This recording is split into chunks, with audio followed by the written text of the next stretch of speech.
Good thing I put that $80,000 into my education. Yeah. Okay, so we're going to start up on exercise 216. Welcome back from spring break. I hope you all had a fantastic break. But we're more than halfway through, which is kind of, it's a good moment at which to pause and look back at how much you've actually learned thus far, because you have learned a lot. And from here on out, we're going to spend a lot more time on the, quote, making things pretty side of things than we are on the modeling and whatever strategies. I was just kind of going through kind of the trajectory of the course and where we are. We will spend more and more time in the V-Ray realm, and it will be more on you to do the Rhino side and the modeling side and make things look the way you want them to look. Of course, when you have questions or you need help modeling something because you don't know how to model it, that's what I'm here for.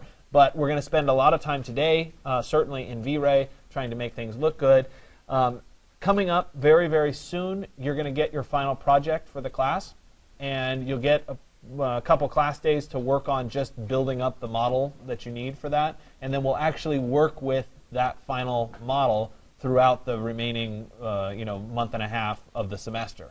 So we'll be using that over and over again. So it seems to work really nicely when you guys have your own project to work from, as opposed to something that I give you or whatever. You seem to learn a lot more from it. So today we're going to talk further about environments. Last class we talked about creating a sun and a sky, and the sky that was tied to the sun. But today we're going to talk about actually creating kind of a realistic looking sky with clouds and making it more of a photorealistic rendering. And we're going to do that using something called an HDRI file, which is a high dynamic range image file. And there are a bunch of high dynamic range image files that are available on the course website for you to download.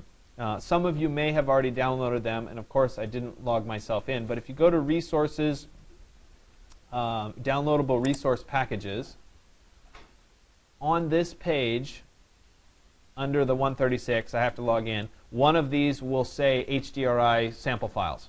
And it will let you download a folder that is, again, a zip file, that when you extract that zip file, will be, sometimes you just can't see things. There we go. A bunch of HDRI files. And so we're going to be using some of these HDRIs today. You've seen me use a few of these before in the past. If I were to open up one of these, go ahead and open this one for a second. And I'm going to go ahead and open this in Photoshop, or at least I hope I'm going to open it in Photoshop. Let me open Photoshop first. You don't have to do this. I just want to show you this file.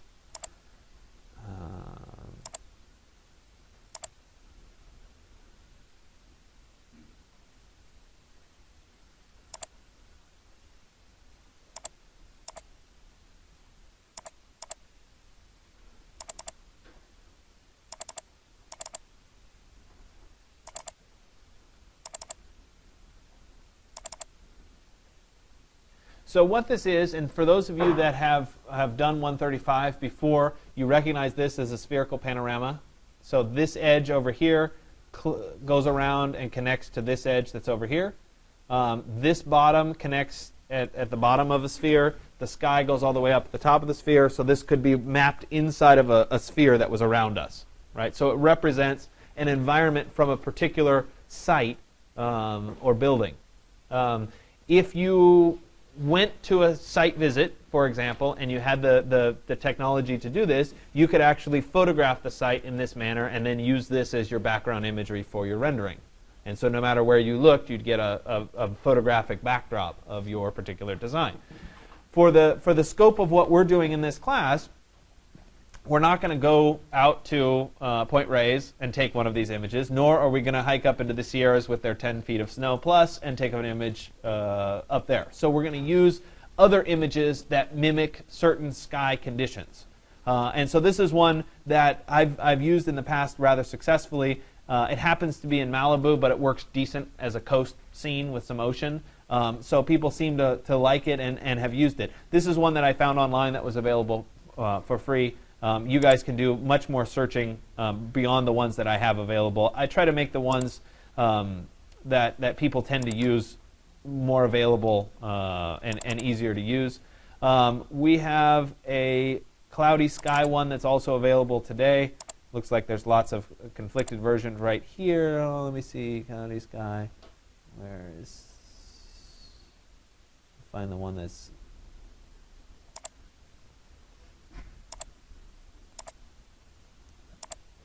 Hold on a second. I forget I can't double click on it.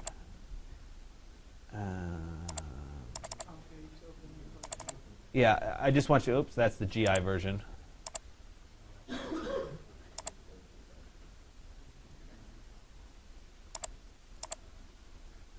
There. This is another example of one that you guys could choose to use.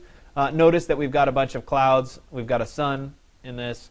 The challenge here is that we have stuff on the horizon.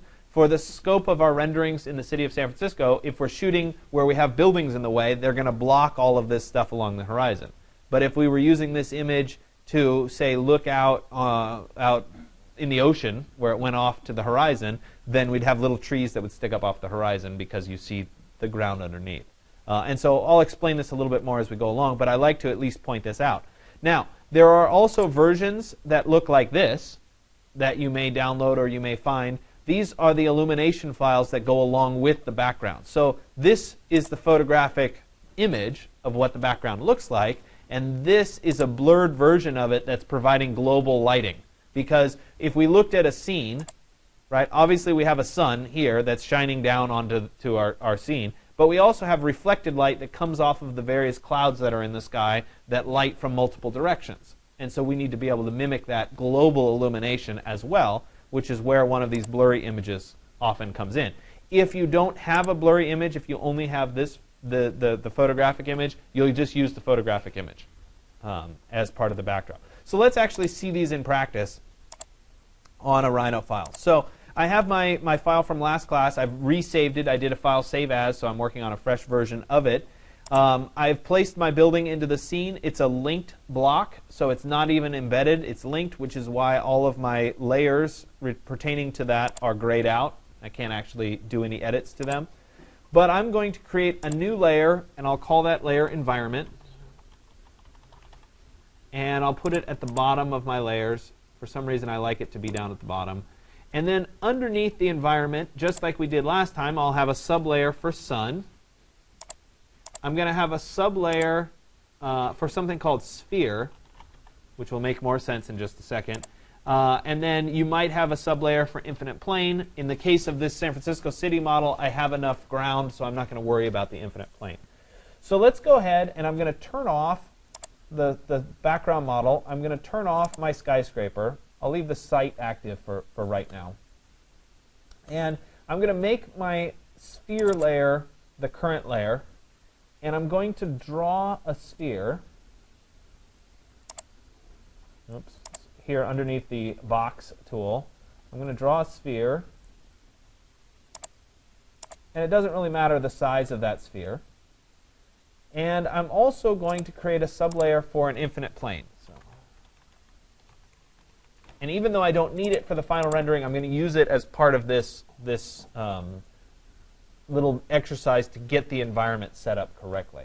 So let me go ahead and add that infinite plane. Oh, it looks like it's not, I don't have the toolbar loaded up. Let me load that up. I'm going to go to Tools, Toolbar Layout. I'll go to File and then Open. And let me load up the V-Ray toolbar here. There we go. So now I can click on the Add an Infinite Plane. It's also Viz Infinite Plane if you wanted to just type it in. And so when I did that, and I put it in, the infinite plane didn't turn out over where my sphere was, so I might move it over so that it's coincidental to my sphere. Now, the sphere is actually going below and above the infinite plane. I want that to go up, so I'll type Move, and then V for vertical, and I'll raise that up so that it's above the infinite plane. Now, it doesn't really matter whether it's entirely above the infinite plane or not, but I want it to be somewhat above so that at least it curves down. So what I'm going to do is I'm going to apply a highly reflective. If you guys, you've seen like in gardens, sometimes people have those like chrome balls that sit out as like decoration or whatever.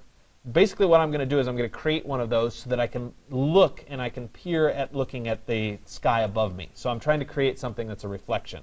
So I'm going to load up a material that is chrome, which is a very, very shiny mirror-like material. So I'm going to right-click on my scene materials. I'll go to Load Material. And in my flash drive, I already have chrome in my V-Ray materials. And my guess is that you guys have all downloaded the materials group by now, so you probably have it as well. It's under Metal, Chrome, and I have a couple different ones. It's just the basic chrome. And I'll load that up, and I want that to be applied to the sphere layer only.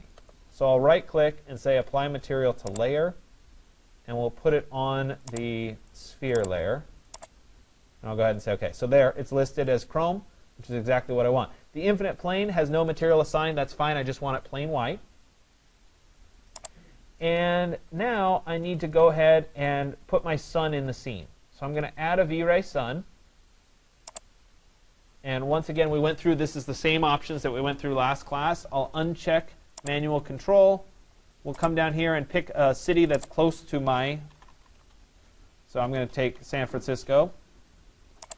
And then I'm going to adjust the time so that it's sometime early morning. Now, it would help if I had previously looked at the HDRI that I was intending to use. So if, for example, I was going to use this cloudy sky, right, recognize that the sun is fixed in the image. It's at a certain time of day. If I took the image, I would know what time of day it was and what time of year it was. In this instance, I have to kind of guess at the time of the time of day. So I'd guess that this is about 9:30 in the morning, something like that, because it's up there. It's not quite all the way up to the peak that would be at noon/1 o'clock. So yeah, 9, 10, something like that seems approximately right. So I'll go back to Rhino and we'll pick something about 9 or 10-ish. I'll say OK. And I'll drop my sun onto the scene. There it is. I do want it to be on the sun layer, so let me right-click and say Change Object Layer. And so now I have a sun. I have a sphere that has chrome as a material on it, and I have an infinite plane. Okay. Now's the time to start setting up the background image. So I'm going to go into my V-Ray options by clicking on the O. By the way, all of this is written up on the course website. There's tutorials for it. So 8.24 will walk you through setting up the HDRI image step by step. So everything that I've done will be written out step by step, and you can go back and reference it there. So I'm going to go once again to my Environment tab. And just like we did before, I'm going to click on the map for each of these. We'll start with the background. And so when I click on this M, it brings up the V-Ray texture editor here. And previously, we scrolled down and we picked the text sky because it was going to be a sky. This time, we're not going to pick that. We're actually going to pick an image file. So I'm going to click on Text Bitmap. And I'm going to go navigate for the HDRI file. And those tend to be .hdr is the file extension for them, not a JPEG. So let me go into Resources. I'll go into V-Ray. And we'll see if I can find.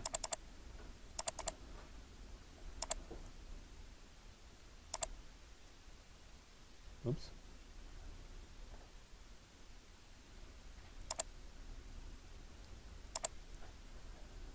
See if I can use this one. For some reason, they're all not clear. Let me pick a different one.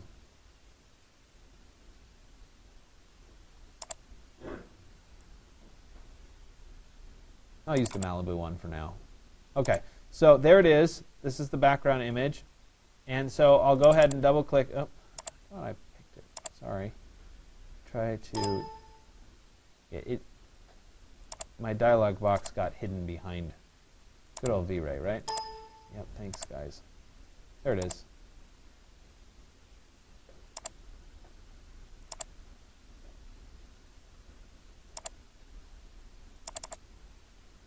And again, I want the .hdr file, so there it is.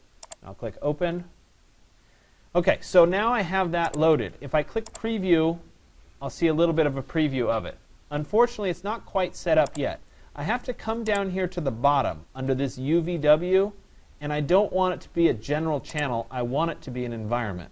So I'm going to pick UVW General Environment, which changes my options, and will also change, because my mapping type is spherical, it'll change what the preview looks like. It looks like a normal photo now. It's not warped. Okay?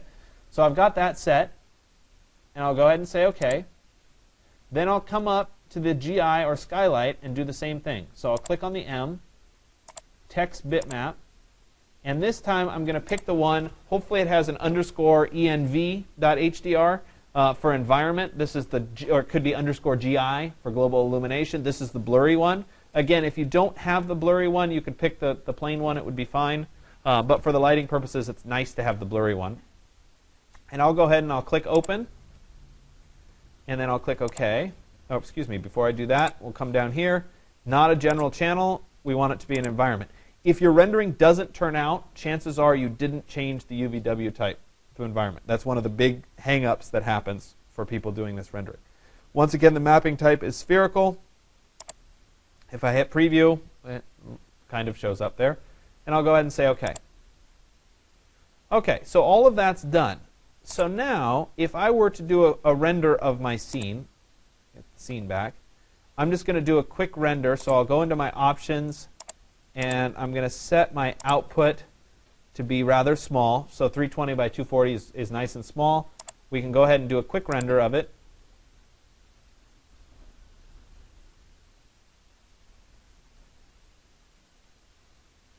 All right, and so we're looking at this kind of mirrored ball. Now this is a little bit hard to see what's going on here, and for some reason my infinite plane has, it wasn't on its infinite plane layer. So let's try that one more time, because the infinite plane should be white like this, and I should have just the shiny little ball sitting on it. Okay, so this looks like those lawn ornament things. Okay, so I can't really tell much about this scene. So what I'm going to do is I'm going to switch out of the perspective view and into the top view and look straight down on my sphere and my infinite plane. Now we know the sun is coming from this direction, pointing that way. So when I do my render and I look straight down on it, we can see that there's a shadow cast by the ball on the infinite plane. You see the shadow is being cast right there? And the sun, as we know, is coming in this direction, casting that shadow. But if we look at the reflection of the sky here, the sun from the sky doesn't match up with where the sun is actually coming from in the scene. So I have to rotate that photograph to match up with where the sun is. So what I'm going to do is I'm going to go into my V-Ray options, and I'm going to go back to the environment drawer here. I'm going to click on the background, and I'm going to scroll to the bottom, and you see how we have a horizontal rotation. I'm going to start by changing this value. Now, if it was just 180, and we were looking at this, if I did 180, it would end up over here, which still isn't quite in the right category. So I've got to go a little bit further than 180. I'm guessing it's going to be something like 220 or so. So I'll go back to my environment here, and we will change my horizontal rotation. We'll try 220 and see how it turns out. I'll go ahead and say OK, and then I'll re-render.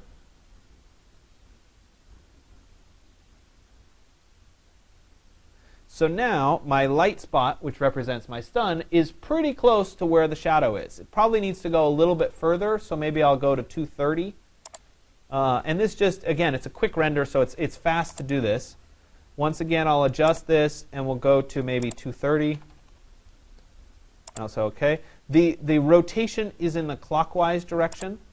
So when you're calculating your rotation, you're going in the clockwise direction. And at 230, that looks pretty good. It looks exactly opposite where my shadow should be as I look down on this particular object. So I'm pretty happy. The problem is I haven't done the other half. I haven't done the skylight. They don't match. So I have to go back into the skylight. I recommend doing just the background first because you can see how far, and then you can come back in and make this one match. So we'll set this one to 230, and we'll say OK.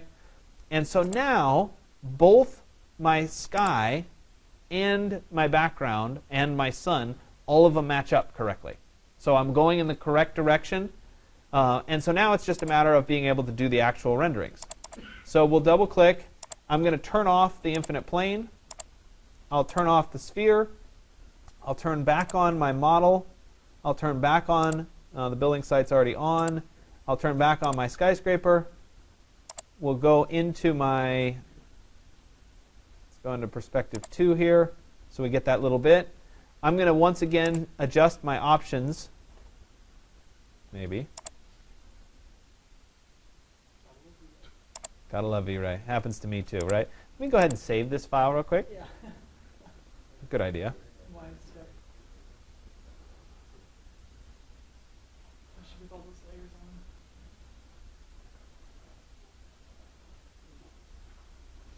This is where cropping the city might have helped a little bit. If I made a proxy object of the city, it would have helped. But it didn't want to do it for me, so.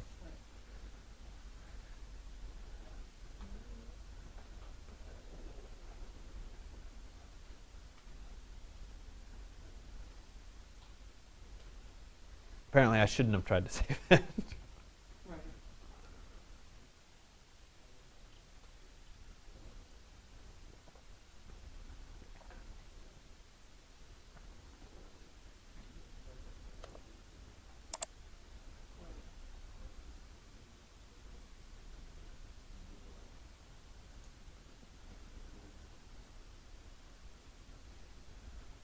All right, so it's saved. Now, this is also a good opportunity, now that I have my settings correct, to save my visopt file. So I'm going to do a save. We'll put it in today's folder. And I'm going to call this exercise 216 visopt. And today is, what, the 28th? Something like that, so that I can always come back and get that file again, because I have it set up. Things will go wrong in V-Ray, so it's always nice to just be able to reload the fresh file. OK, so the environment's set.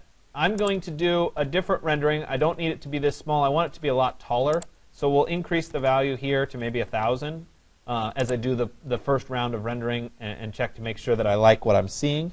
The other thing is, now's a good time, because we just added to the complexity quite a lot. We added a background HDRI, we added more complex lighting and that sort of thing. Now's probably the time to start getting in the habit of using the network render. And so remember, we want to make sure that this network rendering dialog box is up and available for other people to use while you're working. But I'm going to make sure that I've got some various settings correct. So the global switches are all fine. Under System, I'm going to turn Distributed Rendering on. So I'm going to check that box. And under Hosts, I'm going to come in, and if I don't already have some of the servers set, I'll go ahead and click on the Resolve Servers. I could also click on Find Servers to get more.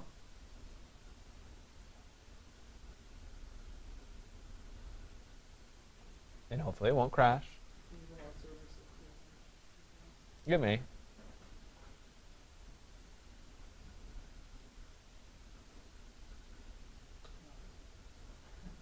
So nice, right?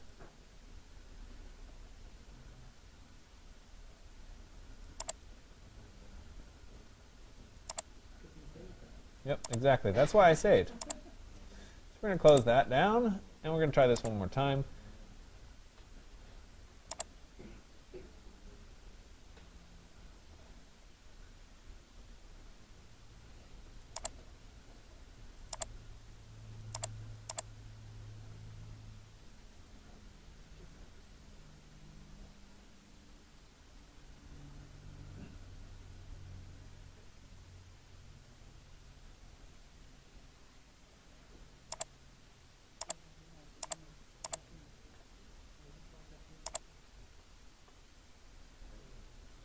At least you know that it happens to me, right?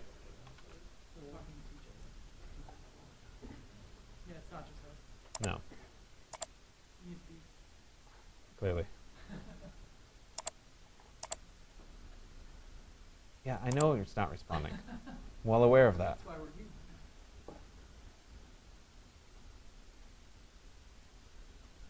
All right, well, I'll tell you what. Let me get it back up, and then we'll go through those last. Okay, so obviously I got back up and working. I apologize. But a couple other things that I wanted to point out. Once we enable, which I didn't enable just yet so it wouldn't crash, but once we enable the distributed rendering, there is also, down here under Output, there's the ability to automatically save the rendered output, which took a lot of arguing on my part to make this happen. But as your renderings get more and more complicated, you'll find that you'll end up needing to leave your renderings running, like while you leave or whatever. And if something were to happen and the power were to go out, or somebody were to restart your computer or whatever, and you didn't get back in time, you'd lose whatever your current render file was. So at this point, I want to at least point out that you have the ability to automatically save your rendered file. And so if we check the box here for Save Rendered Output, you can choose a location on your flash drive to do this. But there is also, if you go under Favorites here, there's something called Dropbox, which is a shared Dropbox file among all the computers. And so when you finish and it saves into this file, it will then go up to Dropbox and be saved so that if the whole lab went down or whatever, that file would still exist. And then when you came back and restarted the computer, it would be there. That's the part that took a lot of arguing to get to happen. But it is there. So when you open the Dropbox folder, double-click on the Digital Tools folder. Inside of that, there's a Rendering Autosave folder.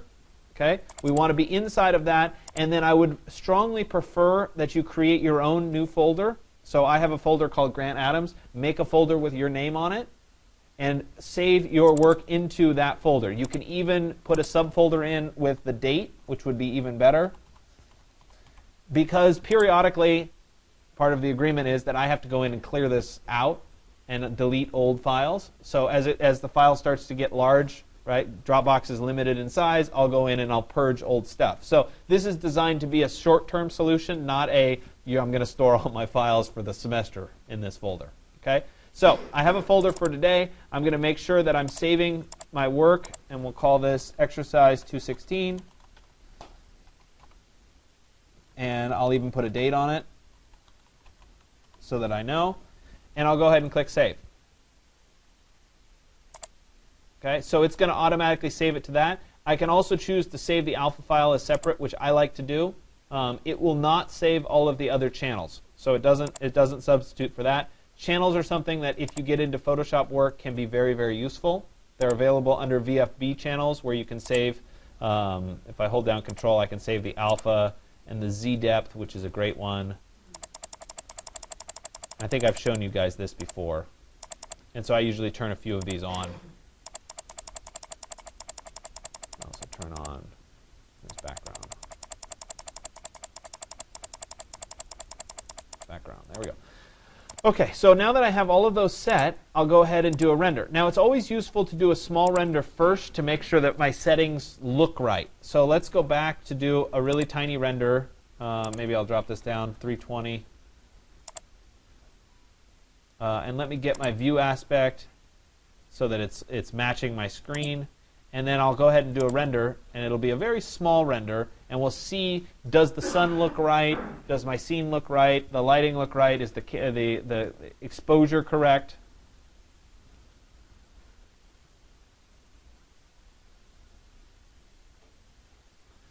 And I'm not wasting a lot of time because I made the size really, really small.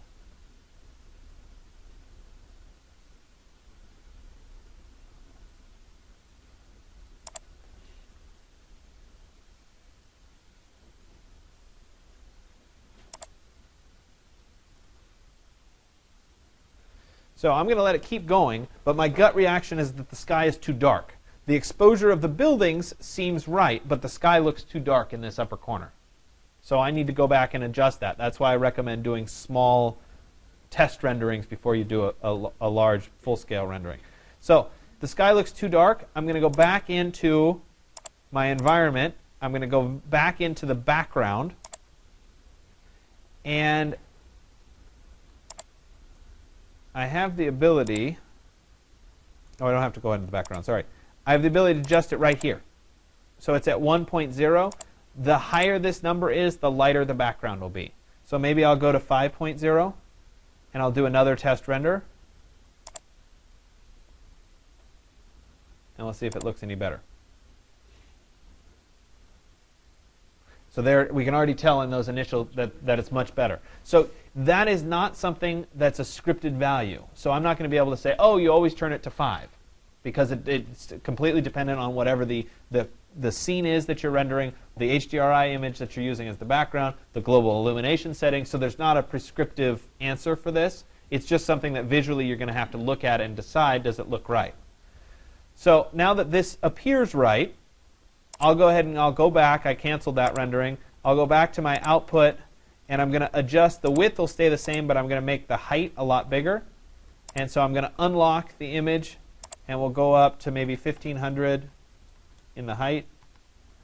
And I'll go ahead and I'll render again, and we'll see what happens. At this point, I also want to go back and turn on my distributed rendering, which I haven't yet. I'm doing that on purpose so that it doesn't crash while I'm talking you through the rest of this stuff.